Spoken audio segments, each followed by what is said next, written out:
Hello students and welcome back to the class. Today we will be taking further the topic of consideration, wherein we are going to discuss first the doctrine of privity of contract, and then we have already discussed about that the law says, the definition says that if there is no consideration there will be no contract, but there are certain exceptions to this rule of no consideration no contract. So we will be discussing that in today's class. To begin with, the doctrine of privity of contract, what does this mean? It simply says that only the parties to the contract, only those people who are a party to the contract can sue in court, can file a case in the court. If the person is not a party to the contract, they cannot bring about a case in the court of law. So the doctrine states that the rights and obligations, they exist only between the parties to the contract. Somebody who is not a party to the contract does not have any rights and obligations. There is this case of Dunlop Tire Company versus Selfridge. Now in this, the Dunlop Tire Company, they sold out their tires to another company, which is Dew and Company, right? In case law, the name of Dew and Company is not there, so please listen to it carefully. The Dunlop Tire Company, they sold out their tires to another company, which was a wholesaler dealer, Dew and Company. And when they sold their tires to Dew and Company, the wholesalers, they said that you must obtain an undertaking from each retailer that they will not sell the tires below the listed price. तो Dunlop tyre company manufacturing company है, उन्होंने अपने tyres due and company को cell of किए और कहा जब आप आगे इन्हें रिटेलर्स को दोगे, you will take an undertaking from each of the retailer that the retailers cannot sell our tires below the listed price. Now Dew and Company, they sell out the tires to various other companies, to the various retailers, and one of them was Selfridge and Company. Now Selfridge ने क्या किया, जो tyres थे उनको list price से नीचे बेचा. जो डनलप टायर एंड कंपनी ने ड्यू एंड कंपनी को कहा था कि हमारे टायर लिस्ट प्राइस से नीचे नहीं बिकने चाहिए, लेकिन सेल्फ्रिज एंड कंपनी ने वो टायर्स लिस्ट प्राइस से नीचे बेचे. अब जो डनलप टायर एंड कंपनी, उन्होंने क्या किया, उन्होंने सेल्फ्रिज एंड कंपनी को स्यू किया, right? They brought about a case on the Selfridge and company. This case failed. They could not file a valid case. Why? Because the court said कि जो contract है that was between Dunlop tyre company and Dew and company. वहां पर Selfridge कहीं पर बीच में नहीं था. It was not a party to the contract. Dunlop tyre company ने कभी भी सेल्फ्रिज एंड कंपनी के साथ कोई कॉन्ट्रैक्ट एंटर नहीं किया है. So because they have not entered into any contract with Selfridge and Company, so they cannot file a case on them. They can only file a case on Dew and Company, with whom they have entered into a contract. Now the next thing that we have to understand is that there is a difference between privity of contract and privity of consideration. जब हम consideration की बात कर रहे थे, तब हमने कहा था थर्ड पार्टी से भी consideration flow कर सकती है at the desire of the promisor. So therein even a third party is a valid party, but in case of privity of contract, what we are saying is that only those parties who are forming the contract, who are the party to that contract, can sue each other. A stranger to the contract cannot sue, but a stranger to consideration can sue.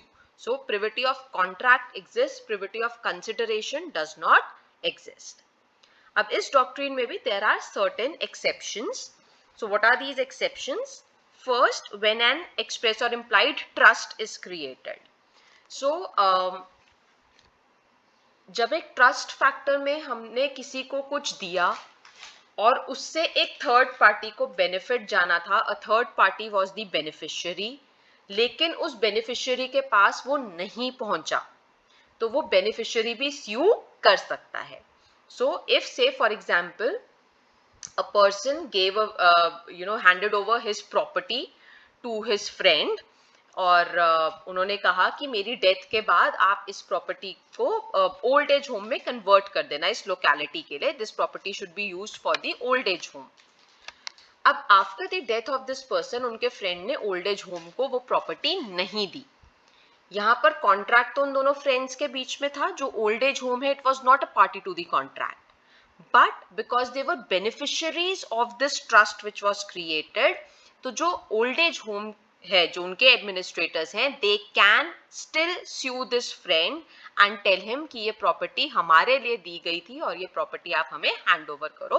So this is an exception to this doctrine of privity of contract. Another exception is related to this family settlement. Now, if you see here, a date is written 20th December 2004.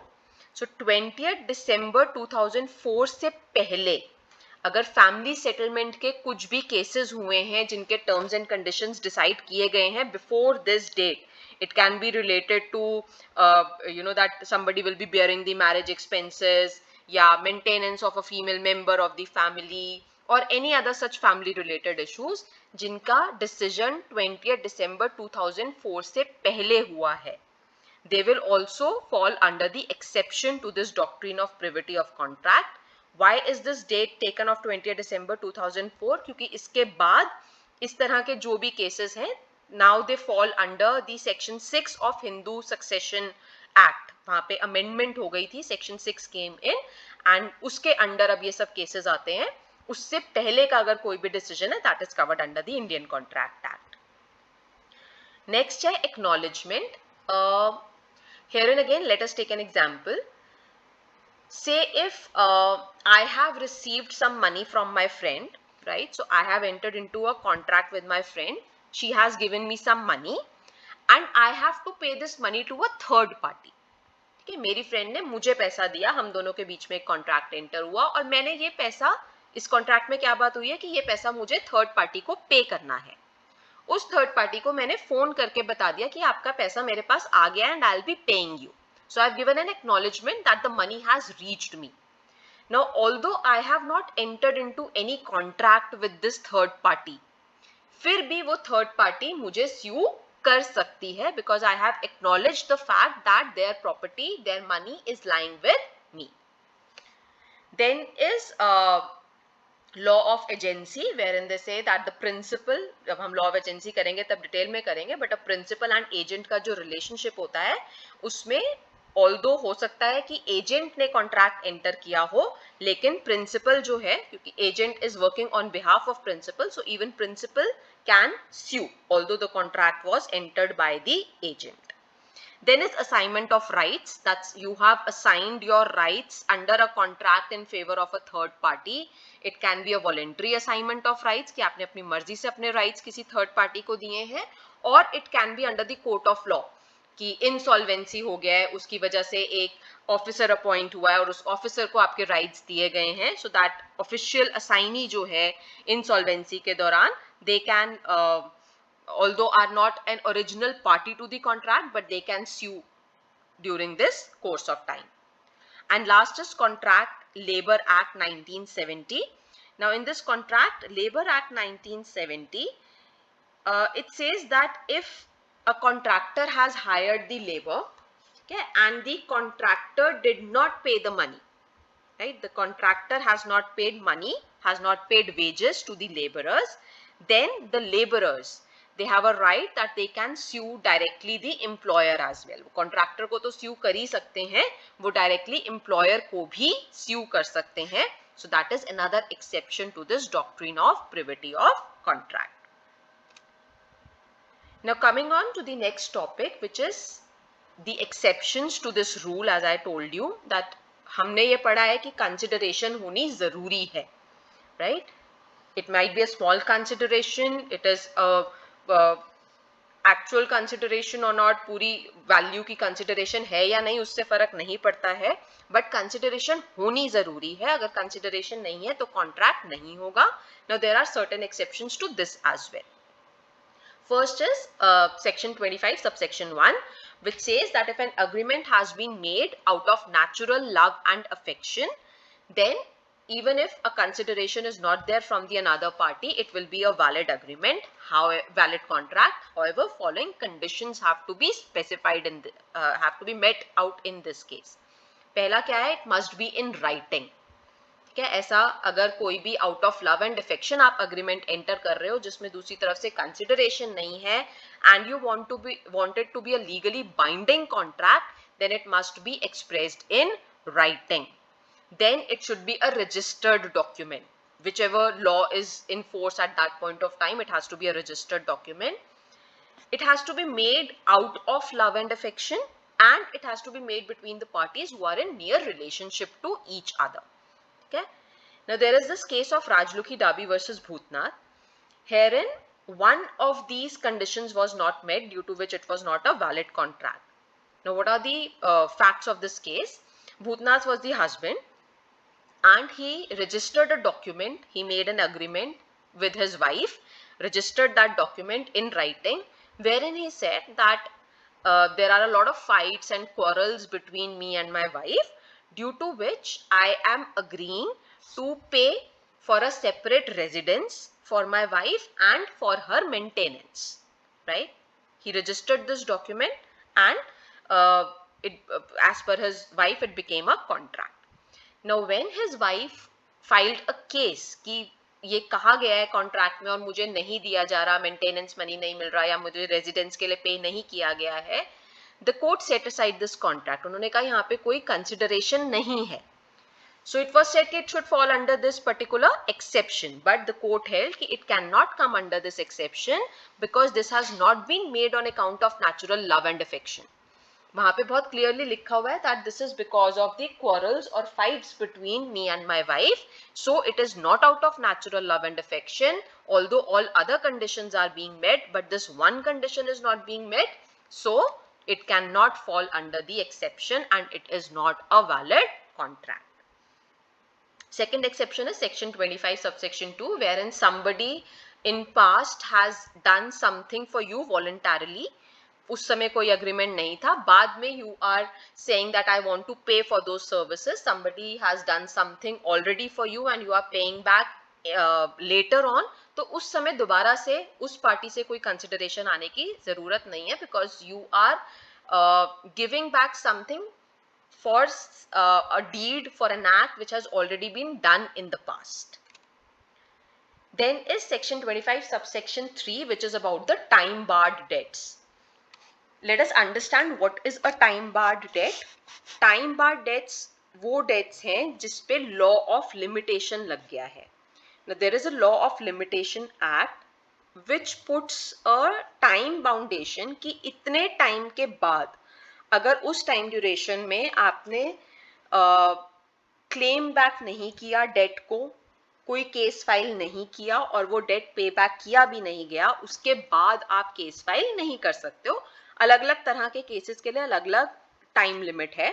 सो से date के लिए if we से it's 3 years, तो इसका क्या मतलब होगा कि मैंने किसी को उधार दिया था, डेट दिया था, 3 साल तक ना तो वो डेट मुझे वापस किया गया, ठीक है, जो उसका टाइम ड्यूरेशन था उसके बाद की बात हो रही है ये, 3 साल तक, और उन्होंने मुझे वो डेट वापस नहीं किया, और उन 3 साल तक मैंने कोई एक्शन भी नहीं लिया. तो उस 3 साल के बाद मुझे कोर्ट कहता है अब आप एक्शन ले भी नहीं सकते हो लीगली. आप लीगली कोर्ट में इसको डेट को रिकवर नहीं कर सकते हो, लीगली इस पे एक्शन नहीं ले सकते हो. तो वो हमारे टाइम बार्ड डेट्स हैं. Now here in this exception it says कि टाइम बार्ड डेट को पे बैक करने के लिए अगर कोई अग्रीमेंट बन रहा है, अब वो टाइम बार्ड डेट था तो उसका आप कोर्ट में इन्फोर्सेबिलिटी खत्म हो चुकी थी, तो एक तरह से एक नया अग्रीमेंट बन रहा है, लेकिन यहाँ पर दूसरी पार्टी की तरफ से कंसिडरेशन आने की जरूरत नहीं है. However, there are certain prerequisites which are to be fulfilled in order to avail this exemption. पहला कि वो जो डेट था वो अनएनफोर्सेबल सिर्फ इसलिए हुआ क्योंकि लिमिटेशन एक्ट लग गया था, तो सिर्फ टाइम बार्ड होने की वजह से वो अनएनफोर्सेबल है, अदरवाइज वो डेट अभी भी वैसे ही स्टैंड करता था. जो प्रोमिसर है, जो अब प्रॉमिस कर रहा है पे बैक करने के लिए, वो खुद ही लायबल थे उस डेट के लिए. So some other party can not make a contract on their behalf. Then there has to be an express promise to pay such debt and not merely an acknowledgement of liability. So say if I am having that debt, ठीक है, मैंने किसी से उधार लिया था, अब time बाद डेट हो चुका है, अब वो रिकवर नहीं कर सकते, और मैं सिर्फ एक ये कहूँ कि हाँ मैंने तुमसे 10,000 रुपए लिए थे, this is only an acknowledgement of the fact कि मेरे पास लाइबिलिटी है. आई एम नॉट सेइंग कि मैं पे बैक कर रही हूँ. So if time bar debt has to be paid back as an exception to this and has to be made a valid contract again, then there has to be an express promise to pay. So I should be saying that I took 10,000 rupees from you and now I want to pay it back to you, right? And then it has to be written agreement. Oral agreement is case mein valid nahi hoga. There has to be a written agreement signed by the debtor. Then only it will be valid. And last under this is that such promise must be unconditional. अगर आपने ये promise करते time कि मैं time बाद date पे करने के लिए तैयार हूं और साथ में एक कोई कंडीशन लगा दी, then it becomes invalid. The case law has been mentioned over here in the Sundaram Industries. They made a promise to pay back the time bar debt, but they said along with that we will be paying this time bar debt only after receiving money from Tamil Nadu Electricity Board. तो वो conditional promise हो गया. Conditional promise can not be made a valid contract under this exception. Then is completed gift. अगर आपने किसी को कोई gift दिया है और वो गिफ्ट उन्होंने एक्सेप्ट कर लिया है और सामने से कोई कंसिडरेशन नहीं है, then also it will be a valid contract. Now how is this different from section 25 subsection 1? वहां पर रिलेशनशिप होना पार्टीज के बीच में, नेचुरल लव एंड अफेक्शन होना जरूरी है. यहाँ पर वो चीज जरूरी नहीं है. आप किसी को गिफ्ट दे रहे हो, आप किसी को भी गिफ्ट दे सकते हो. So this basically becomes like a kind of donation if you are giving. ठीक है, यू आर अ डोनर. आपने किसी को कोई गिफ्ट दिया, आपने वो गिफ्ट दे दिया उनको या उनके पास पहुंच गया, it's a completed gift. It becomes a valid agreement, valid contract between you two. Then section 63, another exception which says no consideration is necessary for remission. Remission का मतलब क्या है कि जितना ड्यू था उससे कम एक्सेप्ट करना. So I had given a loan to somebody of 10,000 rupees and now I am saying कि okay 10,000 नहीं दे सकते हो तो मुझे 8,000 rupees वापस कर दो. This is remission. इस रेमिशन के लिए, वो कम करने के लिए दोबारा से अलग से कोई कंसिडरेशन मेरे पास आनी जरूरी नहीं है. Then is contribution to charity. Now this is important because this has been established from the judicial interpretations. कहीं section में कहीं laid down नहीं है. Now as per the judicial interpretations, what has come out is that if you are promising to pay something to someone in charity, वो कोई legally binding contract नहीं बनता है क्योंकि आपने सिर्फ promise किया charity में देने के लिए. लेकिन if on the basis of your promise that other party undertakes some further liability, then it becomes a valid contract, a legally binding contract. क्या मतलब हुआ इसका कि मैंने किसी इंस्टीट्यूशन को कहा कि मैं आपको 20,000 रुपए जो है वो चैरिटी में दूंगी. ठीक है, यहां तक ये कोई लीगली बाइंडिंग कॉन्ट्रैक्ट नहीं बन रहा. लेकिन मैंने जिस इंस्टीट्यूशन को कहा था कि मैं आपको 20,000 रुपए चैरिटी में दूंगी, उन्होंने मेरे इस प्रॉमिस के बेसिस पे कि हाँ हमारे पास 20,000 रुपए आने वाले हैं, उन्होंने आगे कोई फर्दर काम करवा लिया अपने इंस्टीट्यूशन में कि हाँ हमारे पास 20,000 चैरिटी आने वाली है, हमारा ये कमरा ठीक होने वाला है, हमें यहाँ पे रेनोवेशन की जरूरत है, और उन्होंने वो रेनोवेशन करवा ली on the basis of my promise. Now this becomes legally binding on me because that institution has undertaken a liability on the basis of my promise. Then I will be liable to pay that 20,000 rupees to them. जितना उन्होंने काम करवाया, अगर हो सकता है उन्होंने सिर्फ 10,000 का काम करवाया हो तो as per the judicial pronouncements 10,000 रुपए तक की liability मेरे ऊपर आ जाती है, वो legally binding हो जाता है. Last exception to this is contract of agency and contract of bailments. These contracts are taken as an exception to this rule of no consideration, no contract. And these are the separate units which we are going to study, separate chapters. So I'm not discussing it over here. This will do when we'll be doing the agency contract and bailment contract. So that is it for today's class. I hope you have understood everything.